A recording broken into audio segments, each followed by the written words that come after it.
No. Don't touch that dial. Here's what's on my mind tonight. Billy just moved to Springwood. The house has been empty since the Freddy Krueger thing. But he really likes the new neighbor. And when the party breaks out, Dad gets mad. Now he's the new head of the family. I think the honeymoon is over. On the next Freddy's Nightmare.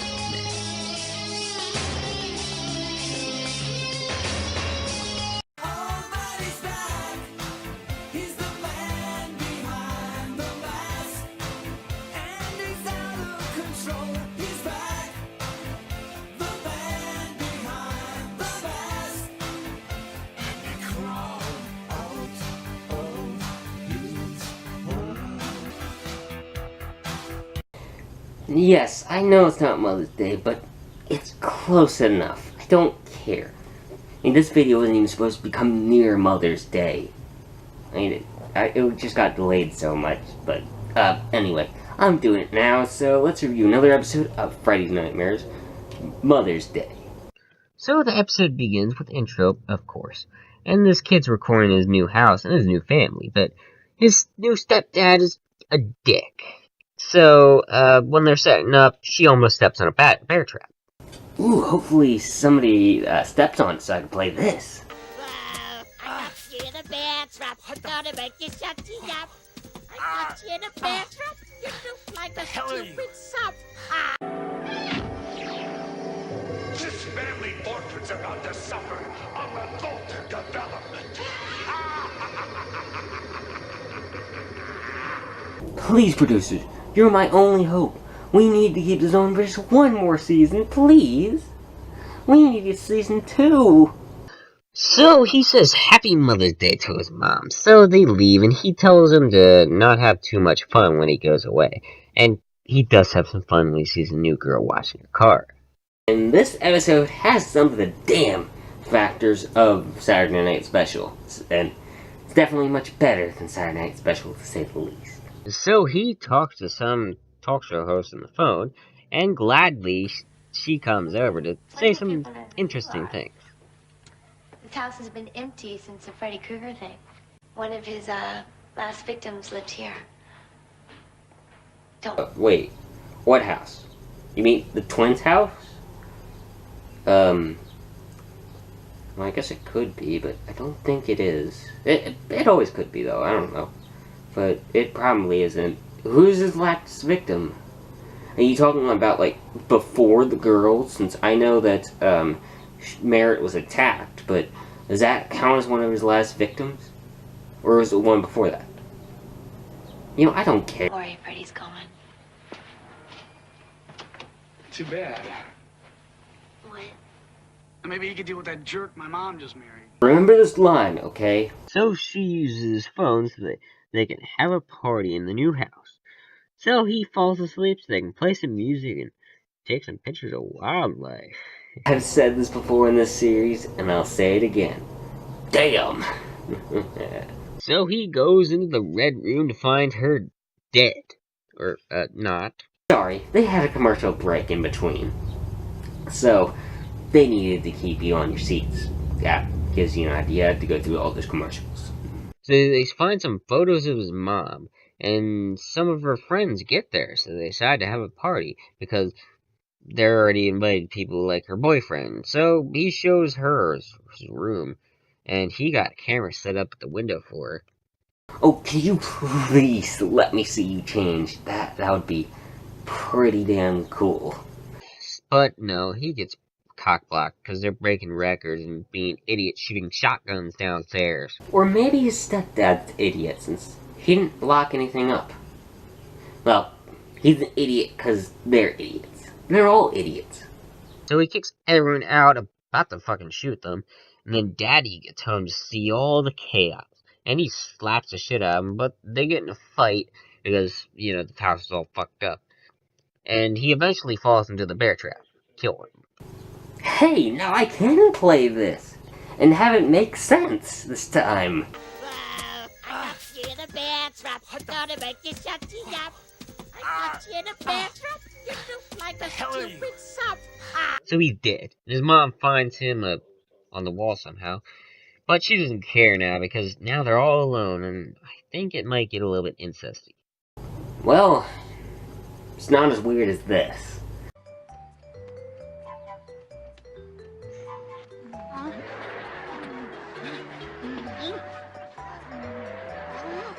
Getting too old to kiss your mother? But that was a better episode. But this is just a dream. Of course, I'm kind of glad. And she asks him if they can have a party, but it's a no, of course. So then they go to his bed, getting it cleared off, so she can baby him a little bit. Billy, poor Billy. No one to take care of you. Cool. But then his mom gets home and to yell at him for having a girl in his bed. So he gets out the bear trap and he eventually falls out the window.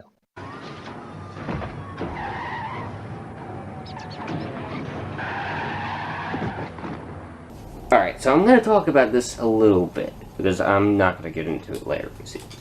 So, in the earlier episode, in the 4th episode particularly, remember when Benson was in it and she said, quote, I think, I'm not afraid of Freddy. Well, it's not really a quote, but anyway. So the reason why he started, going in her nightmares is because she said she wasn't afraid of him. He needed to say more than boo. And, he started to give her nightmares. Again, he said something similar to that, and I think because he was also in the house, Freddy was probably fucking with him. That's my guess, at least. And Freddy has always been anything with dreams, pretty much. It's a high chance that Freddy had something to do with it, and he was the one that gave you the nightmares. At least that's my theory. So I guess Freddy also killed his stepdad somehow, I guess. I don't know. So then he gives another one-liner, ending the first half. I think the honeymoon is over. Well, no, duh. So the second half then begins with the talk show chick talking about safe sex. Oh no, safe sex isn't until the last episode. You don't need to talk about that just yet. This show is about to be canceled. Too much dead air. Well, actually, this show does have some airing still left. They're gonna give you one more season, Freddy. Next call. So she's down at the station, so she calls her mother, but then she uses a fake name and same voice. But then she's put in the air, she says she had attempted murder, so I guess he lit. And she says that her mom doesn't care, but that's her mom that she's talking to. Yeah, I think the psychiatrist needs a little bit of help. She needs to watch over her daughter. It's not good for business if your daughter calls you on the show and says you're a bad mother. So then some crazy guy calls saying he'll shoot his landlord. So she says that do whatever he wants, and he shoots him. And then his wife calls, so that's kind of really happened. Sherry, we're into a 3-minute commercial break. Sounds like you need it. Hey, cool, the Beefy Boys jingle. Chew me, eat me, you can't beat me. Chew me, eat me, you can't beat me. God damn it, I really got to get this fucking song out of my head. That was a few episodes ago, and I still don't have it out of my damn head. So then a man-wife thing comes and attacks, and she tries to call the cops, but yeah, they're not gonna help her. And the man at the door, it wasn't real, it was just a dream. And it turns out somebody actually died. And she won't answer Wendy, so then she's arrested and put in the jail. So Wendy calls saying that I think it's fuck you. Alright, I'm not sure if that's what it was saying. It sounds like it was a chipmunk saying fuck you. Really, what the fuck? It really sounds like it's saying fuck you. And if it did say fuck you, I'm just glad the censors didn't notice it. Because that's fucking funny if it is. And it turns out she's the most hated person since Freddy Krueger. So then they want to give him the death penalty, and she has to do it. Hey, cool. Kill his ass. It's fun. Don't worry, kill him.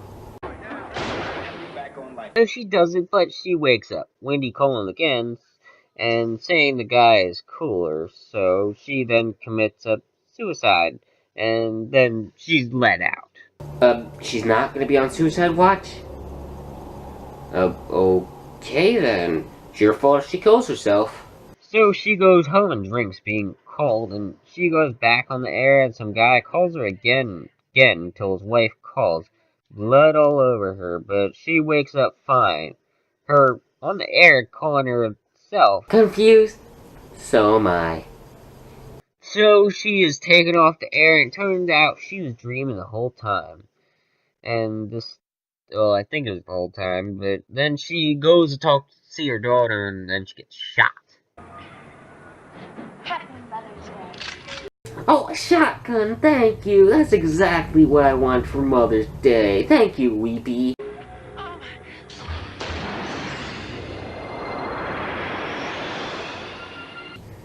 Aw, but you don't have to shoot me with it. Can I just have the shotgun and a few shells, please? But she was just imagining this, and she says that she's gonna change. So they go home, one of the few happy endings of the show.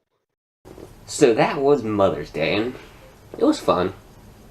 Mother's Day reminds me of Mystical Life. Hell, it even has a jingle, but the episode is fun. It has a damn factor of Saturday Night Special, too, and I like it. It's one of the few happy endings of the show. I mean, at least happy-ish. I mean, they don't say the kid died. They said the kid didn't die, so the only person that really died was the asshole stepfather and one landlord. But instead of that, Mother's Day is one of the few happy days in Springwood, or mostly happy. And because of that, I say you go check it out. It's a fun episode. Alright, so let's review Rebel Without a Car because, you know, I gotta put 2 anthology episodes in a video just so they're longer. Let's watch. No, no, no. Don't touch that dial. Here's what's on my mind tonight. Alex is a rebel without a car. Alex, please slow down. Will this be his way out of Springfield, or a highway to hell? You ain't going nowhere. On the next Freddy's Nightmare. So the episode begins with the rebel in a car, and he tries to escape Springwood, but he wakes up before he can, being at Beefy Boys, and there's a reference to Brian. Yeah, they're just lucky they weren't working that night. And Brian was the only one that was working there for some reason. Kinda wish that 1 or 2 of them would have been there. Probably be less death. No, actually be more death. But then we wouldn't have this episode now, would we? So some dickhead comes in, and so does his girlfriend, so they leave for the Overlook. For him to want to leave Springwood, but her not wanting to leave. But they find one cool-ass car on the road. But they might want to check the back. This baby comes with my guarantee. 1 mile on the driver's life, whichever comes first. Alright, but first, make sure the car isn't stolen. Because if you fix up a car and it's stolen, you're gonna get taken away from you. So he does take the piece of crap, so over the weeks he starts fixing the thing up, and this thing looks like it's about to fall. So then I guess he's done with the fixing things, so he shows this guy his new wheels. And I think I hear Girls Got Rhythm in the background. I'm not sure, but I think that's what I hear. I mean, it's not an appropriate spot to use that song. I mean, it's a great song, but Highway to Hell would work better. So he then goes to see his girl, and he drives the car, but something is in the road. Alex, please slow down.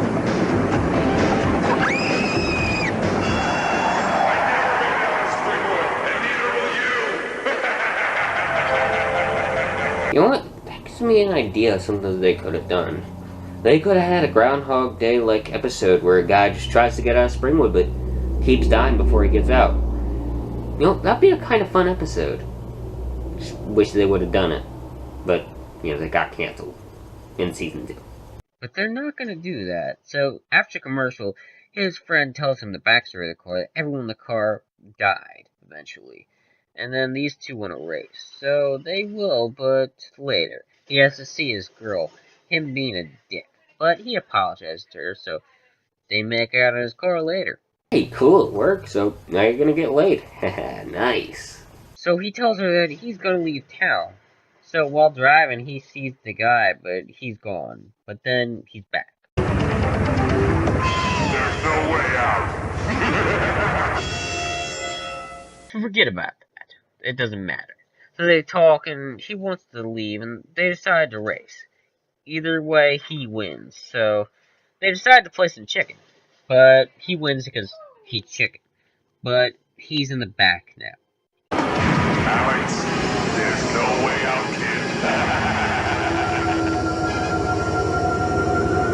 Ugh, do I have to start from the beginning? Somehow are you reviewing this episode? No, turns out the car crushed him, and most of this episode has been him in the afterlife. And then he finally gets out of Springwood, I guess. Well, yes, technically he does get out at the end. Even though it's just in his mind.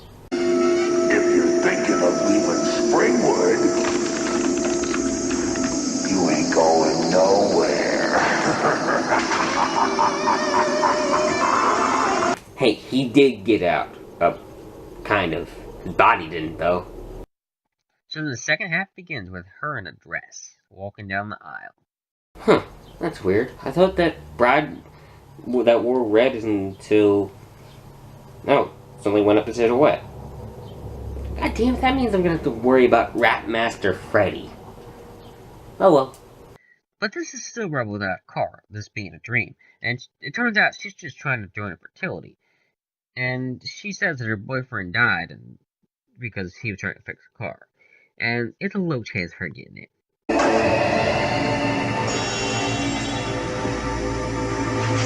Freddy, stop panty raiding. That's my job. Can I have some of those? Don't worry. Here at Corpus Rigor Mortis, we're always looking for new members.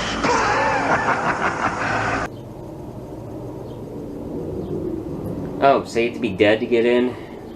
Well, it's worth it for panties. But to be honest, I'd do it for what's underneath. Boola boola. But it turns out they're running out of money. And they're snobs, so they need to get a free maid. So they let her in so she can do some cleaning first. Actually, this part is completely fine. Most of the time, that's how you get into a fraternity. You gotta do all a bunch of bullshit before you get in. Now, they take it a little bit too far by not letting her join. And they're bitches, to say the least. So then she has to clean up and go to dinner, and it turns out it goes all wrong, or I guess. For a rival to side.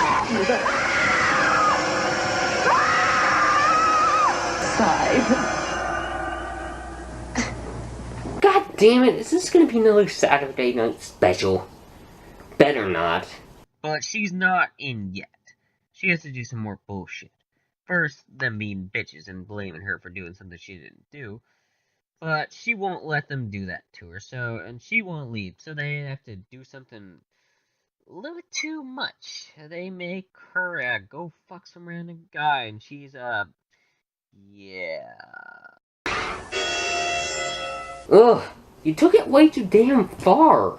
So when she is back, she is pissed that they won't let her in. She had to do all that bullshit. Would you please kill her now?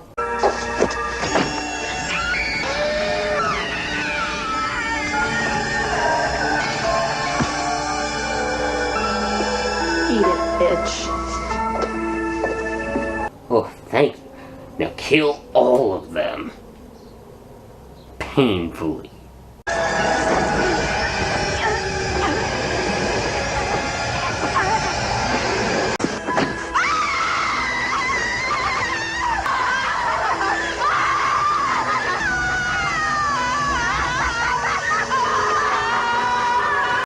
God damn, this bitch is going insane. But for good reason. She did have to put up with a lot of bullshit. So all of them are now dead. and she's finally a member. But it turns out there was a fire and everyone was killed, except for her, of course. And they don't say that she killed anybody, but I'm gonna guess that that was real and the place burned down because of what she was doing in there. Now, no clue what they're gonna do about the stab wounds in them, but oh well. I mean, I hope she gets away with it. I mean, Freddy does eventually say that people in Springwood who are guilty normally get away with it. And the people who aren't guilty, normally, they don't get away. They pretty much go to prison. So, I hope she got away with it. Because I actually liked her. Old college try. If you can't join them,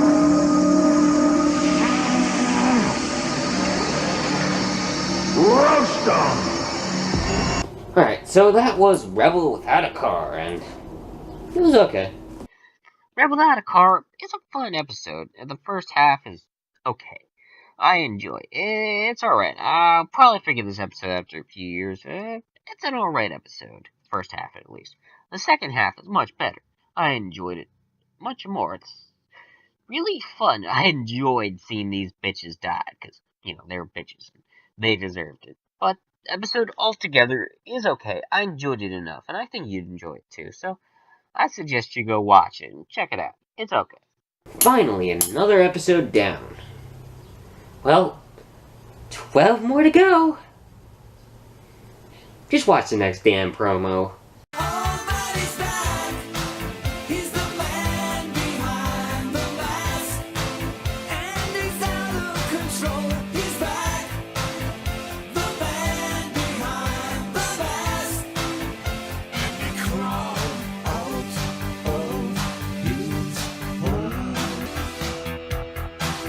I think the honeymoon is over.